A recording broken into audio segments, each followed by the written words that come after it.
చాలామంది భ్రమల్లో బ్రతుకుతున్నారు.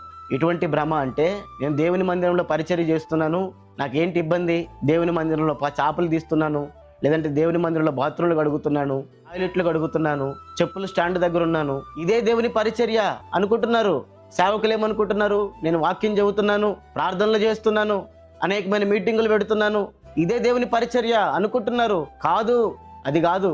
యేసుప్రభు చెబుతాడు లూకా సువార్తలో 10వ అధ్యాయం 30 నుంచి 35 వచనం వరకు మనం చూస్తాం. ఇది యెరూషలేము నుండి యెరికో ఒక వ్యక్తి దిగిపోతున్నాడు. దొంగల చేతిలో చిక్కబడ్డాడు. వాళ్ళని దోచుకొని పోయారు. కొనుపిరితో పడున్నాడు. మొట్టమొదటి వచ్చింది ఎవరు? యాజకుడు. యాజకుడు ఎవరు చెప్పండి? పాపక్షమాపణ ప్రకటించే వ్యక్తి, పాస్టర్.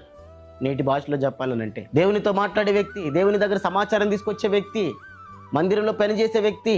ఆ వ్యక్తి చూసి చూడకుండా వెళ్ళిపోయాడు. నేను ఆల్రెడీ దేవుని మందిరంలో పరిచర్య చేస్తున్నాను, అదే పరిచర్య అనుకున్నాడు. తర్వాత ఎవరు వచ్చారు? లేవీడు వచ్చాడు. ఇతనెవరు? మందిరంలో పరిచారకుడు, మందిరంలో పనులు చేసే వ్యక్తి, యాజకుడికి సపోర్ట్గా ఉండే వ్యక్తులు వీళ్ళు. అతనేమనుకున్నాడు? అతను కూడా చూసి చూడనట్టు వెళ్ళిపోయాడు. ఎవరు వచ్చాడు చెప్పండి? తర్వాత ఎవరు వచ్చారు? సమరయుడు వచ్చాడు.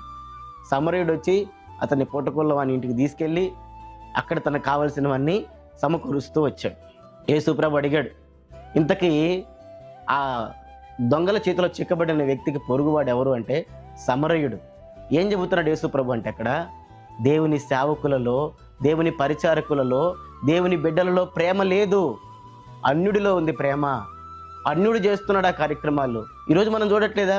ఒక చర్చి తరపున ఎన్ని చోట్ల అన్నదాన కార్యక్రమాలు జరుగుతున్నాయి, ఎన్ని చోట్ల వస్త్రాలు పంపిణీ జరుగుతుంది, ఎన్ని చోట్ల మెడిసిన్స్ డిస్ట్రిబ్యూట్ జరుగుతుంది, ఎన్ని చోట్ల జరుగుతుంది. అది అన్యులు చూడు, ఎన్ని చోట్ల అన్న దాన్ని ఏమంటారు, నిత్య అన్నదాన కార్యక్రమాలు చేస్తున్నారు, వస్త్రాలు పంచే కార్యక్రమం చేస్తున్నారు, మెడిసిన్స్ పంచుతున్నారు, ఎన్నో కార్యక్రమాలు చేస్తున్నారు. మన వాళ్ళు ఏంటంటే సువార్త చెబితే చాలు, వాక్యం చెబితే చాలు, మందిరంలో సాపలు ఎత్తితే చాలు, మందిరంలో పని చేస్తే చాలు, ఇంతే భక్తి. ఇంకా ఏం భక్తులు అనుకుంటున్నారు? కాదు, దేవుడు ఆశించిన భక్తిది కాదు. నీవు ఆ శపితమైన గుంపులో ఉండకుండా ఉండాలి అని అంటే ప్రభువుకు అడిగినవి ఇవ్వు. ఆకలిగొన్న వారికి ఆహారం పెట్టు, దప్పికొన్న వారికి దాహం తీర్చు, అనారోగ్యంతో ఉన్న వారిని పరామర్శించు, బంధించబడిన వారి దగ్గరికి వెళ్ళు, వస్త్రాలు లేని వారికి వస్త్రాలు లేవు. ఆ పని చేయి. యెహోవాకు అప్పిచ్చిన వాడు అవుతావు. దేవునికి ప్రభు అయిన సాక్షాత్తు ప్రభుని యేసుక్రీస్తు వరకు చేసిన వాడు అవుతావు.